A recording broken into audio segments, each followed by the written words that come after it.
मेरा नाम मोहम्मद अवैस यूनुस है और मैं एक माइक्रो सिस्टम्स इंजीनियर हूं।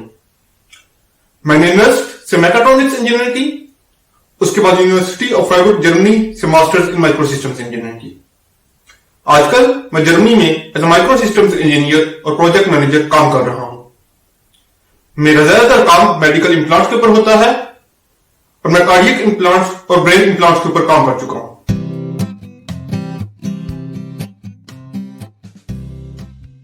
माइक्रो सिस्टम इंजीनियरिंग में बहुत छोटी चीजों पे काम होता है, यानी कि आपकी बाल की मोटाई से भी 100 गुना छोटी चीजें, इतनी छोटी छोटी चीजें, और इतनी छोटी छोटी चीजों को मिला के एक डिवाइस या सर्किट बनाया जाता है और उसको फिर बाकी जगहों पर इस्तेमाल किया जाता है।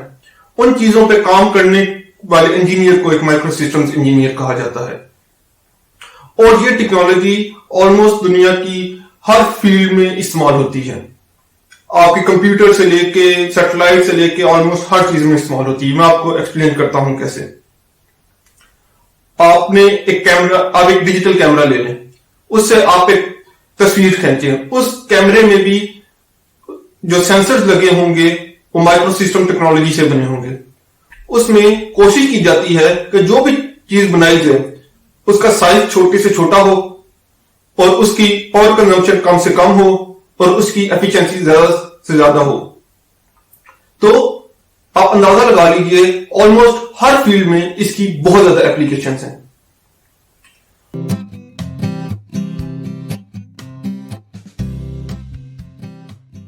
एक माइक्रो सिस्टम्स इंजीनियर के डेली टास्क में मोस्टली 3 चीजें आ जाती हैं: डिजाइन, फैब्रिकेशन और टेस्ट। सबसे पहले किसी इलेक्ट्रॉनिक सर्किट या सेंसर को डिजाइन किया जाता है, उसके बाद उसको मुख्तलिफ माइक्रो फैब्रिकेशन टेक्निक्स के थ्रू फैब्रिकेट किया जाता है, और जब ये डिवाइस फैब्रिकेट हो जाती है तो उसके बाद उसको टेस्ट किया जाता है। और ये पूरा प्रोसेस एक आइटरेटिव प्रोसेस होता है: design, fabricate, test, design, fabricate, test, जब तक कोई स्पेसिफिकेशंस जो कस्टमर को रिक्वायर्ड होती हैं वो पूरी नहीं हो जाती। कई दफा ऐसे भी होता है कि काफी micro fabrication processes technicians perform करते हैं, तो उन टेक्नीशियंस को अपनी बात समझाना, उनके साथ कम्युनिकेट करना और उनको मैनेज करना, यह भी एक माइक्रो सिस्टम्स इंजीनियर के डेली टास्क का हिस्सा होता है।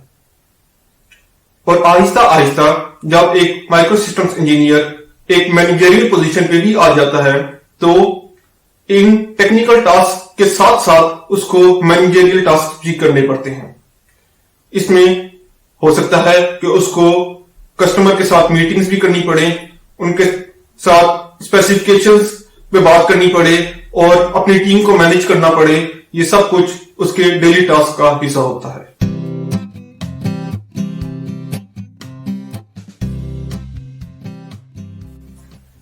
एक माइक्रो सिस्टम्स इंजीनियर बनने के लिए जरूरी है कि आपका बैचलर्स एक इंजीनियरिंग फील्ड में हो। वो इलेक्ट्रिकल इंजीनियरिंग हो सकती है, इलेक्ट्रॉनिक्स इंजीनियरिंग हो सकती है, मैकाट्रॉनिक्स इंजीनियरिंग हो सकती है, या इससे कोई भी रिलेटेड इंजीनियरिंग फील्ड हो सकती है। उसके बाद आप मास्टर्स माइक्रो सिस्टम्स इंजीनियरिंग में कर सकते हैं और चाहें तो इस फील्ड में फिर पीएचडी भी कर सकते हैं। एक माइक्रो सिस्टम्स इंजीनियर बनने के लिए काफी ज्यादा जरूरी है कि आप में इनोवेशन का पैशन होना चाहिए, क्योंकि ये एक बहुत state of the art field है। तो इनोवेशन के बगैर आप इसमें बहुत मुश्किल से गुजारा कर पाएंगे। और आप में बहुत ज्यादा पेशेंस यानी बर्दाश्त का मादा भी होना चाहिए, क्योंकि ये चीजें इस फील्ड में बहुत आराम से आगे बढ़ती हैं। तो अगर आप में पेशेंस नहीं होगा तो इस फील्ड में आगे जाना बहुत मुश्किल है, क्योंकि जितनी भी इस चीज में फील्ड में डिवाइसेस बनती हैं वो बहुत टाइम कंज्यूमिंग होती हैं और उसमें आपके बहुत टाइम और एनर्जी लगती है। तो पेशेंस होना इस फील्ड में बहुत जरूरी है। और कोई भी इंजीनियरिंग बनने के लिए जरूरी है कि आप में टीम मैनेजमेंट और टीम के साथ चलने का जज्बा होना चाहिए, क्योंकि इंजीनियरिंग फील्ड में होते हुए आप अकेले सरवाइव नहीं कर सकते। इंजीनियर हमेशा एक टीम के साथ ही अपने प्रोजेक्ट सर अंजाम देता है। तो टीम के साथ बातचीत करना और उनके साथ मिलकर काम करने की सलाहियत भी आप में होनी चाहिए। और आहिस्ता आहिस्ता जब आप एक कैरियर लैडर क्लाइंब करते जाते हैं तो आप टीम लीडर भी बन सकते हैं। तो उस टाइम पे अपनी टीम को मैनेज करना और उनसे बेस्ट आइडियाज लेना और उनसे काम करवाना, ये सब कुछ भी आप में होना चाहिए।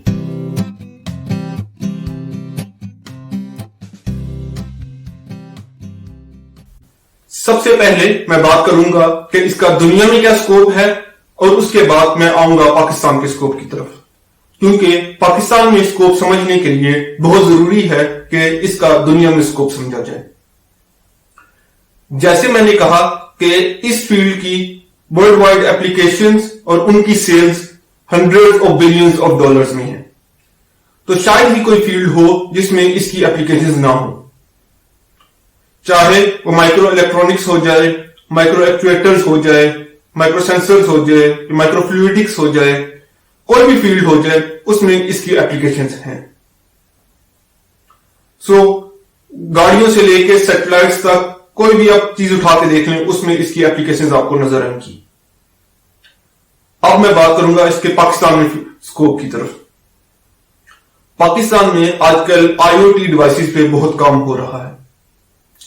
एक IoT device, internet of things device में आप घर बैठे या अपने मोबाइल से या किसी चीज से काफी चीजों को कंट्रोल कर सकते हैं।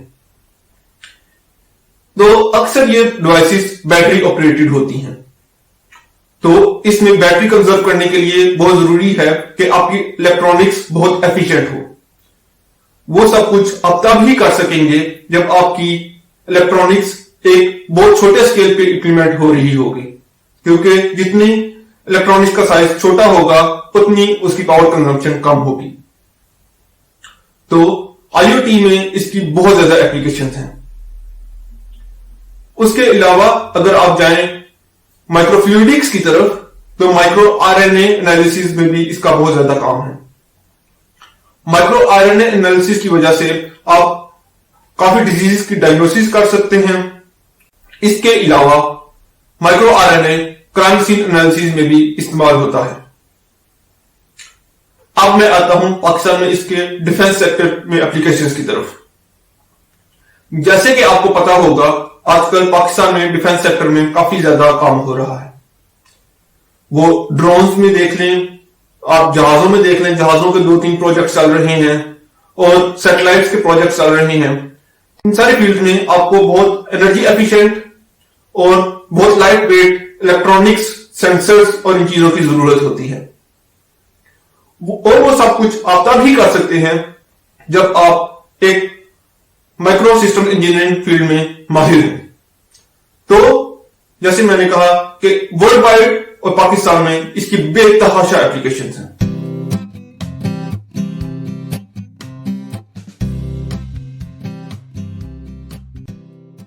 उनको सबसे पहले मैं ये मशवरा दूंगा कि अपने कॉन्सेप्ट्स क्लियर करें, इंटरमीडिएट में भी और इंजीनियरिंग में भी। आप कोई भी चीज समझने लगते हैं उसको अच्छे तरीके से समझें। आप रट्टा मार के कुछ नंबर तो ले सकेंगे, लेकिन आपको लाइफ में आगे जाके बहुत ज्यादा प्रॉब्लम्स होंगी।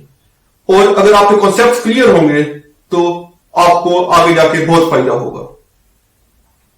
और दूसरा, अपने अंदर क्यूरियोसिटी का जज्बा पैदा करें। यूट्यूब वीडियोस देखें या इस तरह की चीजें देखें कि चीजें कैसे काम करती हैं।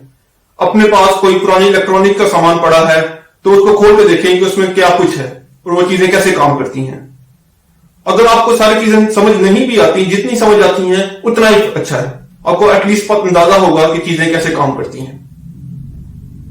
और अगर आपके पास कोई पुरानी इलेक्ट्रॉनिक्स का सामान नहीं पड़ा तो किसी कंप्यूटर रिपेयर शॉप या कबाड़िए से पुरानी इलेक्ट्रॉनिक्स की चीजें देख लें, उनको खोलें, उनको देखें कि उसमें क्या कुछ होता है।